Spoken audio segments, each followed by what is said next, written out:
يعني استخدم تعبير اقوى حبتين، وارجو انه حضرتك يبقى صدرك واسع ليا.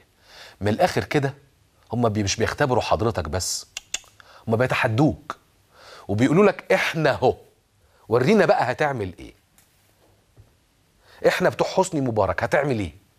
احنا بتوع الوطني اللي اتحل ايام المجلس العسكري، وحضرتك عضو في المجلس وكنت رئيس مخابرات حربيه. ها، مش حلتونا؟ طب احنا راجعين تاني ونازلين وبفلوسنا. احمد عز ينزل يقول طب انا هنزل، انا ادفع نص عمري انه هينكر بعد كده يقول لا انا ما قلتش كده وما كنتش اقصد ده، انا بتكلم على انه ما فيش مانع ان الواحد يبقى ينزل قدام، وكل القصص اياها هي بالونه اختبار.